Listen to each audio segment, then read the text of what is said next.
There is an argument that alcohol and I'm reading from my notes, and other intoxicating substances have some benefits if used in the right doses.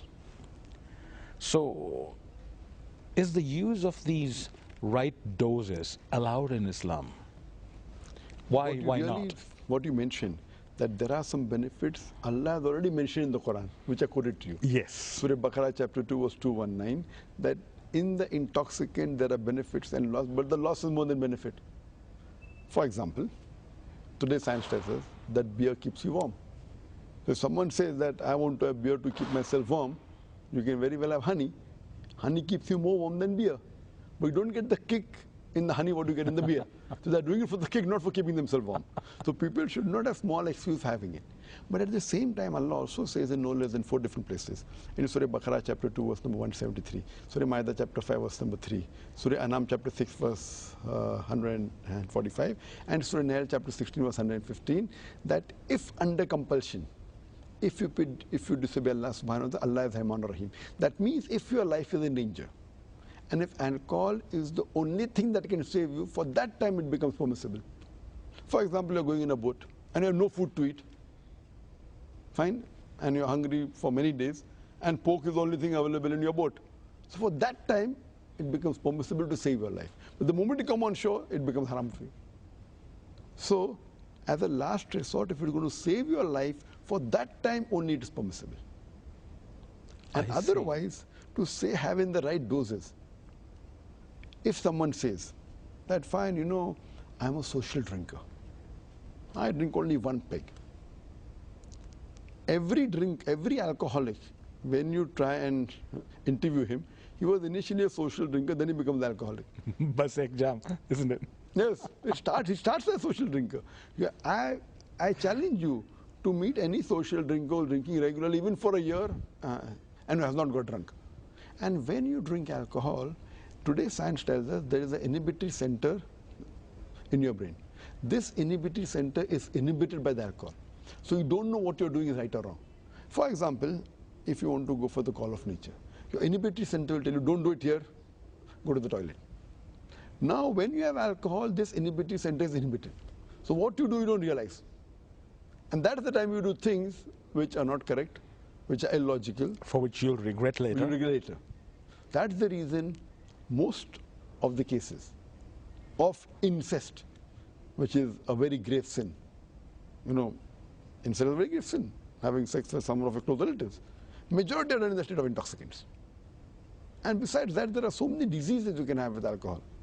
Therefore, beloved Prophet ﷺ said, it's mentioned in Ibn Majah, Ram number 3, in the book of intoxicants, chapter number 30, that intoxicant is the mother of all evils. And the beloved Prophet said, anyone who gets intoxicates in large quantity, it's even prohibited in small quantity. Anything which intoxicates in large quantity is prohibited even in small quantity. Same Ibn Majah, volume number 3, book of intoxicants, chapter number 30, hadith number. So you cannot even use these substances medicinally. Therefore, if it is the only medicine that can save your life, for example, cough syrup, just for the cough if you have, I disagree.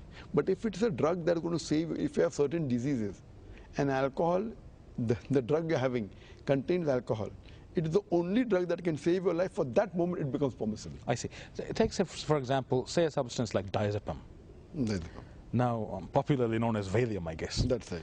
Now, that stuff, Valium, compose. If you take too much of it, then you go high. Of course. But then, there are doctors handing out 1 tablet diazepam per day for certain people.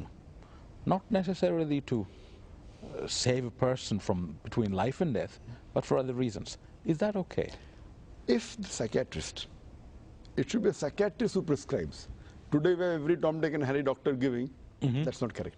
I see. If it's a requirement where you'll be very, very happy to know that in this country, not every Tom and Dick and Harry doctor can prescribe that, or not every pharmacy sells it over the counter. You need double prescriptions and so on, and that is where it comes from. So there, if you know that the disease is such, we have got so much anxiety, which is detrimental to his health, and then the doctor prescribes that was the 5 milligram, the right dose. if it's required, not just, okay, you're feeling uneasiness, okay, have diazepam. So it goes to in a different area, no? So that becomes like a drug.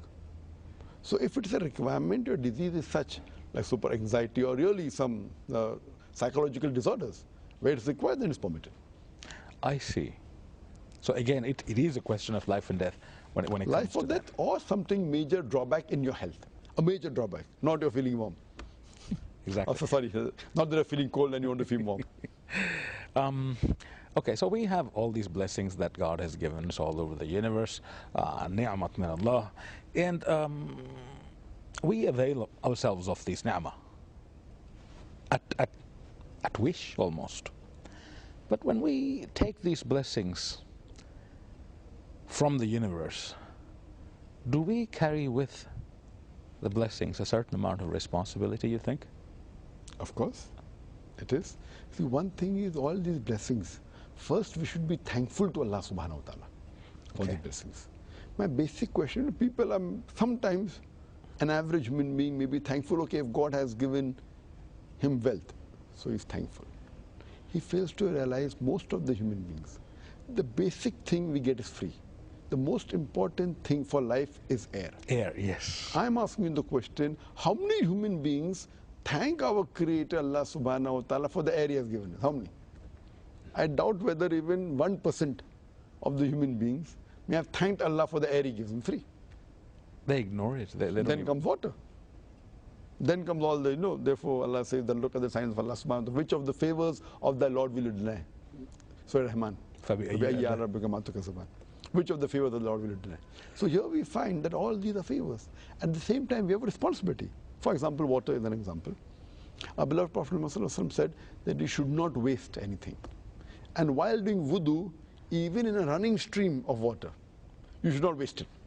Showing the importance that how well you take care that you should not waste things.